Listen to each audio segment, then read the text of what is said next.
Salut chers amis, le message d'aujourd'hui, nous allons parler sur l'action de donner et de recevoir qui fait partie des principes de la création. L'action de donner et de recevoir, qu'est-ce que cela veut dire? Chaque entité de la création tire son origine ou sa source en Dieu qui est l'origine.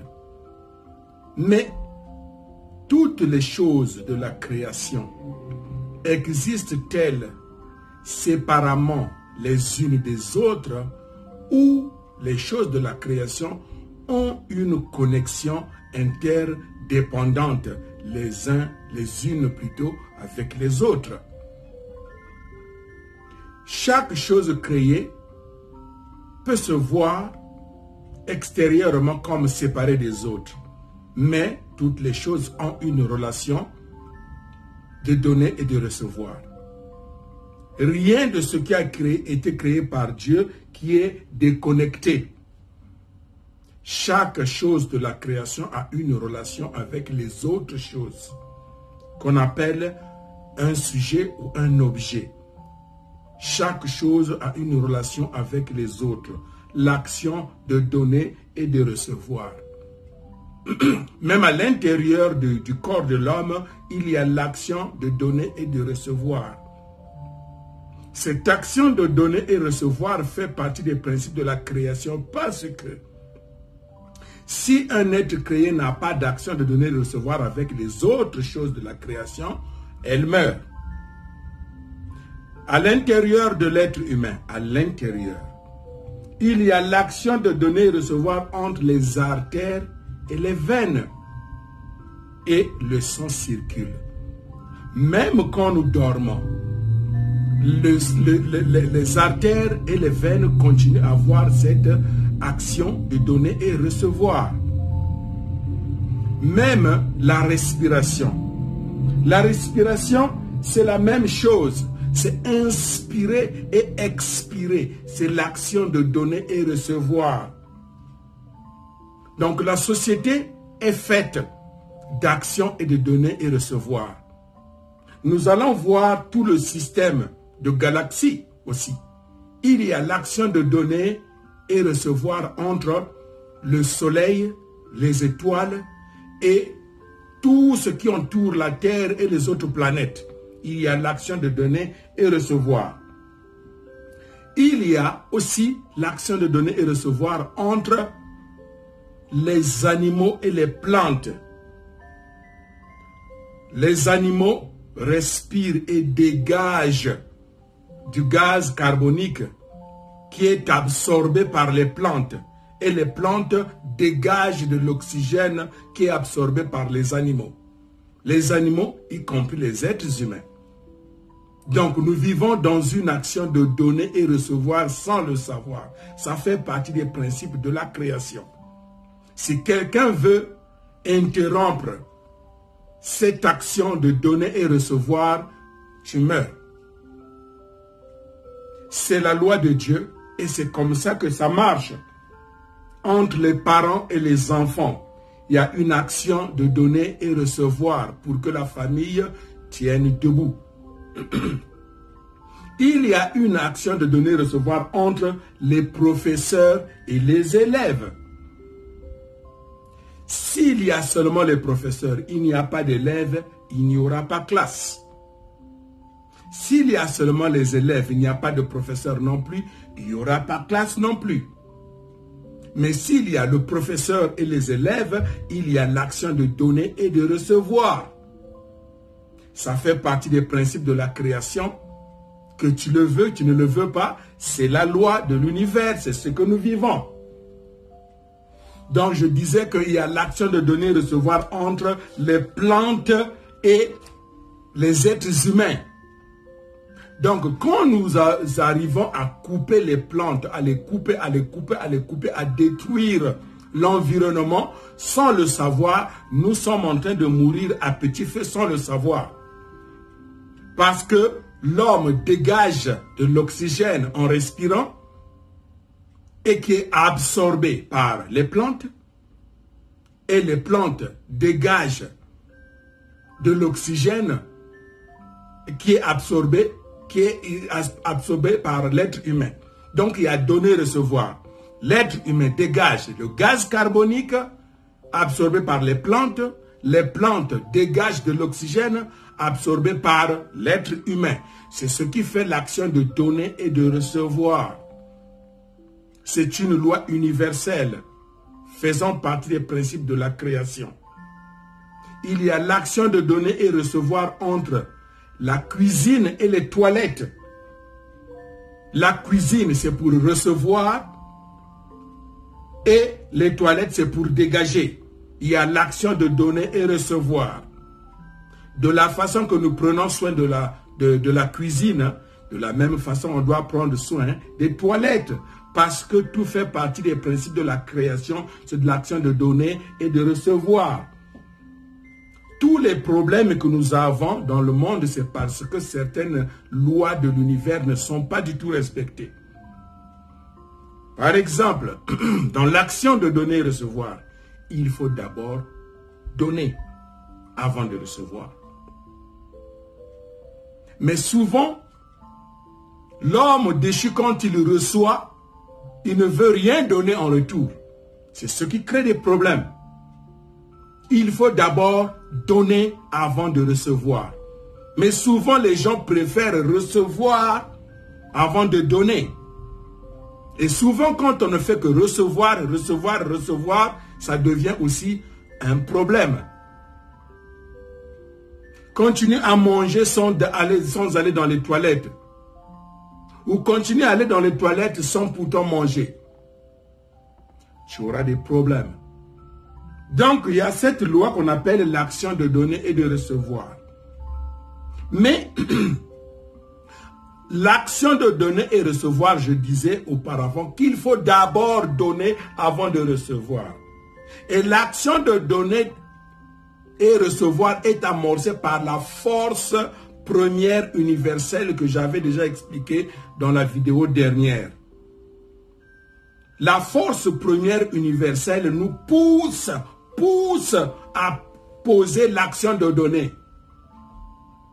Et c'est l'action de donner et recevoir amorcée par la force première universelle. Donc la vie continue comme ça en donnant et en recevant. La vie continue comme ça en donnant et en recevant entre le sujet et l'objet. Et maintenant, quand nous arrivons dans le cadre de Dieu, Dieu a été le premier à donner de sa vie pour la création, à donner de sa force à la création, à donner le premier, à donner de son amour, à donner de son énergie. Il a donné le premier. Et en retour, Dieu devrait recevoir la joie venant de l'homme. Puisque la création continue à respecter cette loi de donner et de recevoir. La création continue à se sacrifier, à donner sa vie à l'être humain. Les animaux meurent en donnant leur vie pour que moi je vive. Nous mangeons les poulets, les viandes que nous mangeons. Les animaux continuent à donner de leur vie pour la joie de l'homme. L'action de donner et de recevoir. Qu'est-ce que nous donnons en retour à la création? Ou qu'est-ce que nous donnons en retour à Dieu? Puisque le but de la création, c'est donner de la joie, c'est recevoir de la joie. L'action de donner et recevoir. Dieu en créant dans le but de recevoir la joie de par ses enfants, les êtres humains. Mais jusque-là, nous avons des problèmes. Et beaucoup reçoivent, ne donnent rien en retour.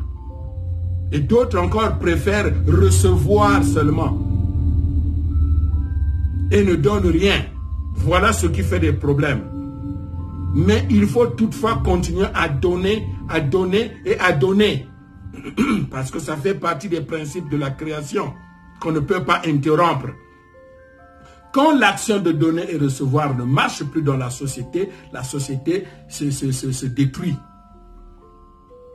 Quand l'action de donner et recevoir ne marche pas dans l'être humain, à l'intérieur de l'être humain, il meurt. Donc, ce qui fait l'action de donner et recevoir, la vie continue. et dont l'action de donner et recevoir, ça produit une force horizontale qu'on appelle la force de l'action de donner et de recevoir. Parce qu'il y a la force première universelle qui est une force verticale venant de Dieu.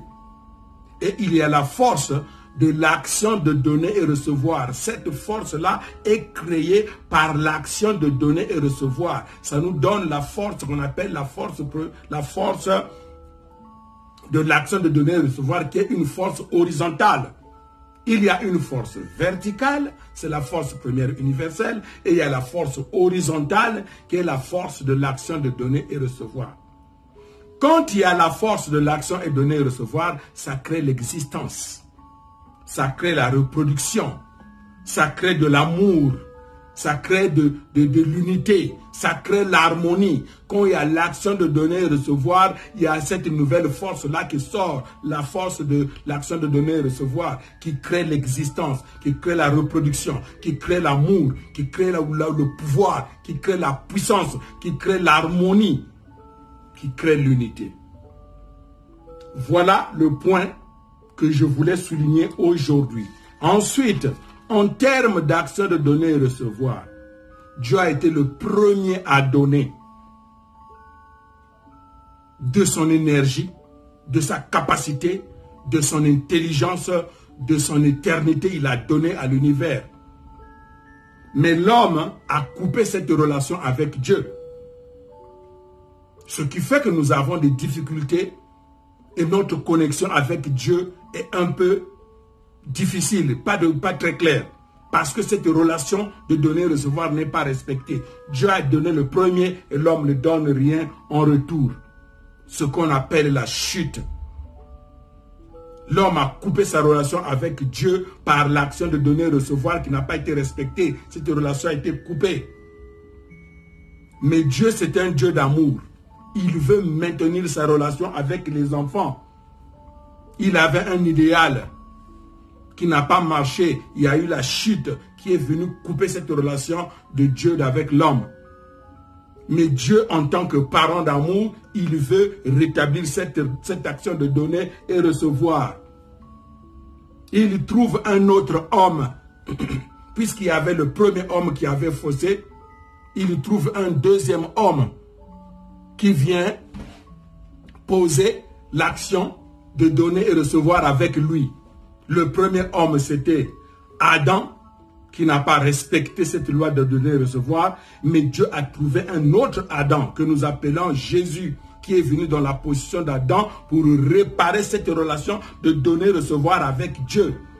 Ce qui fait que Jésus a eu une bonne relation de donner et recevoir avec Dieu. Voilà pourquoi il peut déclarer « Qui m'a vu a vu le Père ». Moi et le Père, nous sommes un. Parce qu'ils sont en relation de donner et recevoir, harmonisés.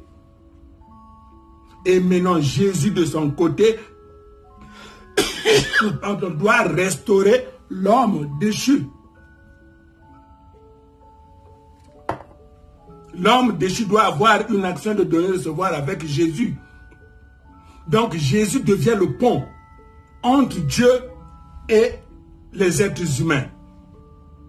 Pour que cette action de donner et recevoir soit connectée. Mais puisque l'homme déchu ne peut pas aller directement à Dieu, il doit passer par Jésus. Voilà pourquoi il a déclaré « Je suis le chemin, la vérité et la vie ».